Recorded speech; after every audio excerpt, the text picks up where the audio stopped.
Hi everybody, welcome back to another episode of GTA Fancast with me, Gully, on the Wolves Fancast YouTube channel. I'll be reviewing the heavy defeat to Liverpool, analysing some of the trends that occurred during the game, what we can take from it from a tactical perspective, how we fared with this new false nine system that we approached the game with in the absence of Raul Jimenez, and what we can do to kind of look forward towards the Aston Villa game as well. So getting into the shape of each team, obviously you can see here with Liverpool in the red and Wolves in the blue that there seemed to be a bit of an aping of each other, especially when you think about the central strikers that both teams lined up with. Firmino is obviously well known for being a bit of a withdrawn centre forward, dropping into the pockets and trying to dictate from a deeper position. And we lined up with Daniel Podence in that central position here, with Pedro Neto to the left and Daniel Podence to the right. So both teams to a certain extent going without a traditional striker, and I think the first thing I took from Liverpool's lineup especially was that they paid a massive amount of respect to Wolves, in the sense that despite all the injuries that they've had, and despite Klopp's continual moaning about the fixture schedule and how much it's impacting his squad, he still went out and probably picked the strongest 11 that he had available to him, with the one possible weak spot you would consider being Fabinho in the centre half position, but if you can call him a weak spot, you're doing okay, aren't you? In terms of the way the game panned out, it was quite obvious to see in the first 20 minutes that neither team was willing to give an inch at all, and what ensued was just a game of sideways passing, the odd venture forward, longer balls, quite low risk options. And actually, by the time the first goal was scored, if I flash up the shot map from each side, Wolves were kind of not in the ascendancy, but we've managed to have more attempts on goal and work the keeper, actually, with Podence having a nice little dink towards the back post, which Keller had to divert wide. But in essence, if I flash up the pass map of Liverpool to start with, lots of horizontal lines within that, lots of side to side. Wolves obviously normally quite happy for the opposition to have possession, with the idea of being able to win the ball back and break on them, but teams are very wary of that as well, and Liverpool didn't really seem to want to commit too many men forward in the hope that Wolves would maybe break down in defence somewhere, because they know that we're so kind of potent on the counter attack. Wolves, on the other hand, if I flash up our own pass map, a lot more direct, I would suggest, but still not necessarily playing in the really advanced dangerous areas of the pitch. Lots of passes to the wings, and still again some low risk football really, until, as we know, Cody made a mistake for the first. Now there's not really too much to read into the way we went behind tactically. Obviously it was quite a distinctive individual error. Cody obviously didn't need to be told that he made a mistake, but I think it's important to point out, in terms of the way Liverpool play, how much of an impact they have on the opposition. And I think if I show you how many defensive interceptions and tackles we made during the 90 minutes, it's well above anything we would have to do in any other game, really. If comparatively to some of the other games we played recently, Wolves have had to work a lot harder defensively than they normally would, and that's just because Liverpool are pretty relentless. Just thinking about the ball that Henderson played, obviously Salah's kind of made that run in behind Cody from his right flank. It's pretty hopeful. There's nothing too dangerous about it, other than the fact that it's coming in towards our penalty area, and Cody's got his positioning's fine. He's got it all under control, really. And you count this as an interception, so to speak, as well. So it's kind of, goes to show that Liverpool will play balls that kind of put the ball at risk, in the knowledge that they might not win it, but they've always got players backing the play. And there wasn't necessarily a press on in that situation, but you can see straight away, if you look back at the goal, there's players around, and obviously Salah being able to kind of follow up and nip in. One thing you know for a fact, Liverpool players are going to be making forward runs. They're going to be coming up and not giving you a chance to breathe. And us having to work so hard defensively, if I show all the positions that we actually made those interceptions and tackles as well, heavily in our own half, scattered all over the final third, in really quite dangerous positions as well, which in one regard, yes, okay, we've done well to make those defensive recoveries, but at the same time, we're working way too hard and they're getting into those positions just because of that relentlessness and constantly putting this on the back foot, which is just energy sapping for any defence. So like I said, we lined up without a recognised central striker as our central point of attack, with Daniel Podence featuring as the kind of the middleman in the front three, with Traoré to the right and Neto to the left. And I think it was an interesting concept which clearly didn't go well. And there were certain elements of our game which seemed to kind of contradict each other, in the sense that your typical false nine formation, the whole idea is that you get your central man to drop into these kind of deeper positions and try and get the defenders to come out within and closing down. Obviously, the three in midfield would generally speaking be occupied by the other three midfielders. So this guy, by dragging these two centre halves out, will allow the wider forwards to make runs in towards goal. Your fullbacks are really important in terms of trying to maintain width and allowing, keeping the fullbacks honest in terms of there might be an overlapping run and whatnot.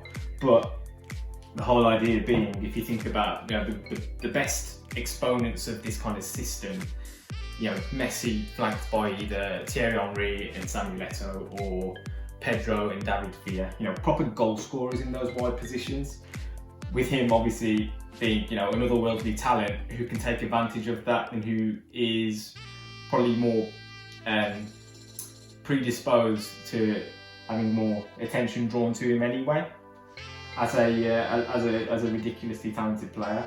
So a little bit harsh on Podence to kind of throw him into that situation and expect him to perform to those levels. But at the same time, what we kept doing was fishing the ball out wide. If you have a look at the way we passed the ball in the final third in particular, everything, much like the Arsenal game, was about getting the ball out wide and then getting crosses into the box. Now, for a start, Daniel Podence is not going to get his head on things.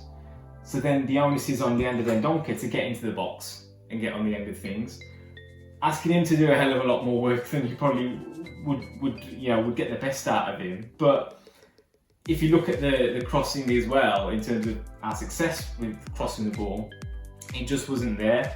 So very odd kind of approach to playing this game, I think. And it would have been a hell of a lot more useful, I think, to start with a striker, because if I kind of revert to that 4-2-3-1 that we played against Arsenal, Fabio Silva being in there, he just keeps those two defenders honest. They're not going to come out and get dragged out towards Podence if they've got a striker on their shoulder, ready to make a run behind them, ready to get on the end of things, ready to protect the ball. If the ball comes into his feet, he can protect the ball and Podence can play around him. You don't want to leave yourself open like that. But with Podence up there, just again going back to the 4-3-3, with Podence up there, it just allows the centre halves to play really tight to them. They play a higher line, and if he does get the ball into his feet, he's not really got too much time. We've got a defensive midfielder screening as well, two centre halves that are going to play tight to him. Liverpool like to play a high line anyway, and because of the way they press, they need to do that. And we're talking about a false nine. It's 10 years since it was really done well, I would suggest, in terms of how successful it has been. Now, Liverpool have a kind of false nine in Firmino, but I don't think they play it to the way that Barcelona would have done in terms of dominating possession and lots of tippy-tappy passing around. It's all about the way they press, and Firmino being central to that. Podence was on a hiding to nothing, to be honest, if you're asking me, in trying to play that role. And I just think the addition of a central striker would have helped him tenfold in that regard. Last thing I wanted to address was the positioning of this man, Ruben Neves. Now, when we last shaped up with a 4-3-3 against Southampton, he was fielded in this kind of deeper lying position where João Moutinho was. And I don't think he got the best out of him, just because he's not the most mobile footballer anyway, and anything either side of him, Southampton seemed to have a lot of joy because he wasn't able to get in and nip in and make the tackles necessary. Coutinho, for all his lack of pace in terms of an outright sprint, he's a much more nimble footballer, and you know, to be fair to him, he still makes his fair share of tackles and interceptions around that area, and he's got a little bit more, you know, nous in that part of the pitch. And Nuno obviously fielded Neves kind of to the left of the three in midfield, and when you think about Traore really hanging wide, trying to keep the width and get one-on-one with Robertson as much as possible, and the tactic being, okay, if the tactic is to get wide and cross the ball, that's fine. You see Cody and Neves kind of aligned, yeah, they're our two best passers of the ball in terms of switching the play, longer passing, aligned there, and I think the reason for that is because of that broad range of passing that they have. They don't need a couple of passes to get the ball out to Traore. They can just ping it straight in there from there, or Neves can play it straight in there from there as well. But if I show you how often we actually managed to do that, yeah, I think it was 4 occasions in the entire game. I do believe that's what Nuno was trying to do. We just didn't manage to get it done on this occasion, which was obviously a triumph for Liverpool in terms of the way they play, and you know that they're obviously, you know, a brilliant side, and it's going to be difficult to kind of try and stamp your own authority on a team. But when you've got Traore's outlet out there, you need to try and get the ball to him as much as possible. I don't think we took advantage of it at all. He is becoming a little bit one-dimensional in terms of the way he plays, but if that's what you're trying to achieve, if you are trying to get the ball out to Traore, and that's what we did, we were crossing the ball plenty against Liverpool, and you have to do it a hell of a lot more than we did. And Cody and Neves need to take a little bit more responsibility in trying to switch that ball a lot quicker, because we weren't going to play through Liverpool with 3 or 4 passes. It had to be a lot sharper, and I think when you move the ball quicker against Liverpool, they can be exposed. Their back four, you know, can be got at a little bit, you know, which as has been shown already this season by a number of teams. So missed a bit of a trick there, I think. That pass should be on from that position, straight from Cody out into Traore's feet, or from Neves picking up this slightly deeper position, one pass straight out there. Then you can get Dendoncker hitting the box. You know, when Traore's squaring at Robertson, he buys a little bit of time just because, you know, players are going to stand off him a little bit, and then you can hit the box. He, generally speaking, will get his crossing as well, and then maybe you can take advantage of that a little bit more. So like I say, I think the boys will be getting it out of their systems and not dwelling on that result too much, to be honest. You don't really want to spend too much time thinking about a 4-0 other than the kind of structural things that you might be able to improve on and try and prevent that result from happening again. But Liverpool, you know, they're nothing if not clinical in terms of punishing the opposition. I don't think they had their best game, best performance of the season by a long shot, but they were able to take advantage of all the chances that they got. So, you know, it's a lesson learned for us. I think it's a lesson learned for Nuno in terms of, you know, probably staying away from that kind of shape. And I think if we look ahead to Saturday lunchtime against Aston Villa, big derby game, I'd like us to return to that 4-2-3-1 that we played against Arsenal. A lot of people have been talking this week about how, you know, we look toothless in attack, you know, but we're not, you know, if we effectively think about the fact that Raul Jimenez hasn't played the last 2 games, the Arsenal game was, you know, you might as well not have counted him being available for that game with the limited time he had on the pitch, and the fact that Fabio Silva came in and played pretty much, you know, from the start. Yes, he got substituted, but he still contributed heavily towards us playing really, really well in that game. And you certainly can't, you know, look back at that game and think Wolves were toothless in attack. We were a much more potent force than Arsenal were. So I'd like us to go back to that 4-2-3-1. I really like this kind of square of kind of solidity that we have. With a back four, we have looked a little bit shakier, but with the double bulk kind of protection of Coutinho and Dendoncker, Cody and Gully, I think you can build play a little bit easier from there. I think we know Villa like to shape up with a 4-3-3, so you can prevent Watkins from getting into the ball. You know, Dendoncker, as he's shown previously, he's managed to do a really, really good job on Jack Grealish in previous games. So having him in that kind of right-hand channel, if Grealish does start, is a real boost for us, I think. And he'll be able to help out Semedo on that side, who hasn't looked so secure, positionally, but again, I think one-on-one duels, when it comes to someone trying to take him on, I don't think I'll worry about him too much in that regard. It's usually the bigger, longer balls that I've seen to trouble him at the moment. But like I say, getting that striker in will just bring the best out of Daniel Podence. I think it'll bring the best out of Neto and Traore because they've got a target in the box as well now.